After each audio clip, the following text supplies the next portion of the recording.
In the last decade and a half, it's become infinitely easier to obtain exactly what you're looking for by way of a couple of keystrokes. The internet has made it all too simple to use a computer to change reality. An abundance of information is merely a search engine away, to the point where it's hard to imagine life as any different. Yet, a generation ago, when the words streaming and torrent were meaningless save for conversations about water, people met face to face to conduct software swap parties, trading games, and applications on Sharpie labeled 5 1/4-inch floppies. Of course, most of the time, the meets were a way for frugal, community-minded individuals to trade popular games like King's Quest and Maniac Mansion among themselves. However, a few early programming talents designed their own computer games to share amongst a circle of acquaintances, who in turn would pass it on, until if fun and well-designed enough an independently developed game had its place in the collection of aficionados across the country. Think of it as the 80s equivalent of a viral video. Pale Luna, on the other hand, was never circulated outside of the San Francisco Bay Area. All known copies have been long disposed of. All computers that have ever run the game, buried under layers of filth and polystyrene. This fact is attributed to a number of rather abstruse design choices made by its programmer. Pale Luna was a text adventure in the vein of Zork and the Lurking Horror, at a time when said genre was swiftly going out of fashion. Upon booting the program, the player was presented with a screen almost completely blank, except for the text. You are in a dark room. Moonlight shines through the window. There is gold in the corner, along with a shovel and a rope. There is a door to the east. Command? So began the game that one writer for a long out-of-print fanzine described as enigmatic, nonsensical, and completely unplayable, as the only commands that the game would accept were to pick up gold, pick up shovel, pick up rope, open door, and go east. Don't worry, it's all in your mind.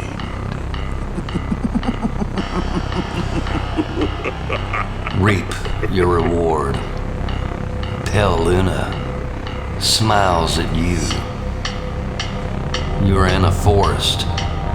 There are paths to the north, west, and east. Command? What quickly infuriated the few who played the game was the confusing and buggy nature of the second screen onward.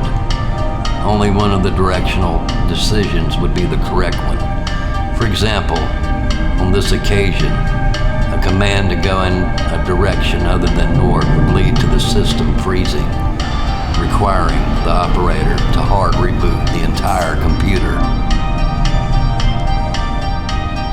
Further, any subsequent screens seemed to merely repeat the above text, with the difference being only the directions available.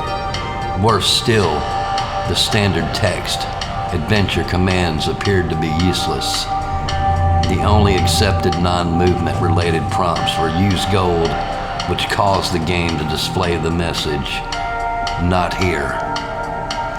Use shovel, which brought up, not now. Use rope, which prompted the text, "You've already used this." Most who played the game progressed a couple of screens into it before becoming fed up by having to constantly reboot, tossing the disc in disgust, writing off the experience as a shattily remains true.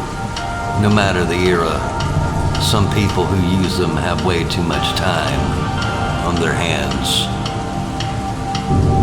A young man by the name of Michael Nevins decided to see if there was more to Pale Luna than what met the eye.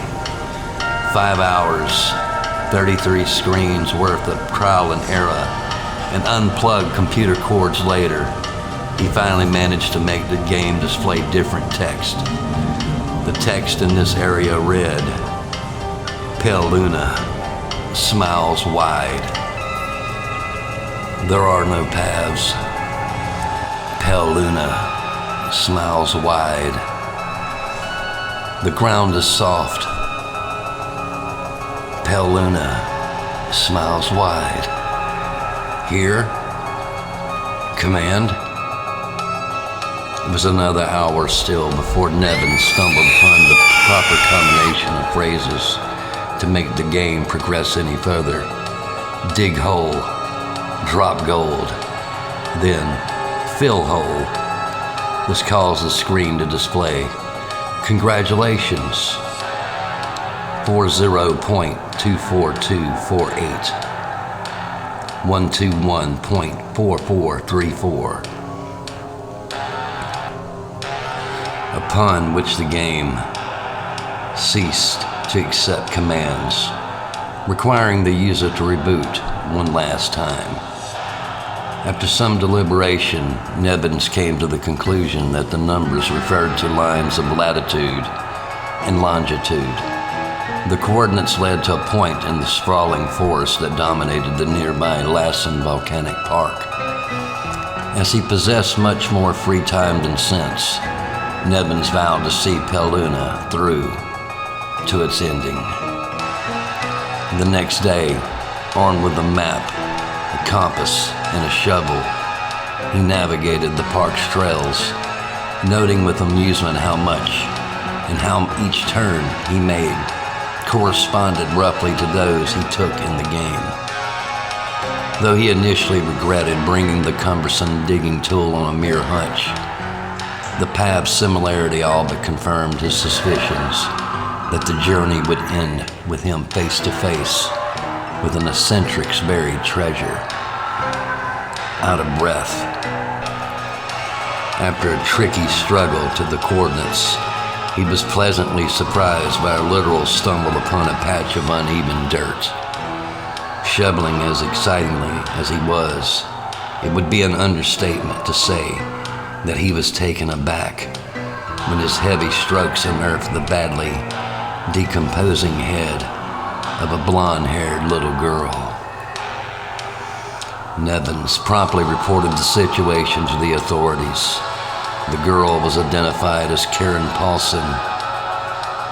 I'm going to redact the age because she was very young, but she was reported missing to the San Diego Police Department a year and a half prior.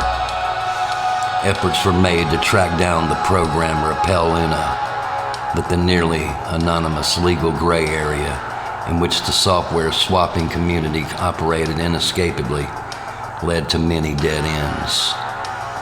Collectors have been known to offer upwards of 6 figures for an authentic copy of the game. The rest of Karen's body was never found.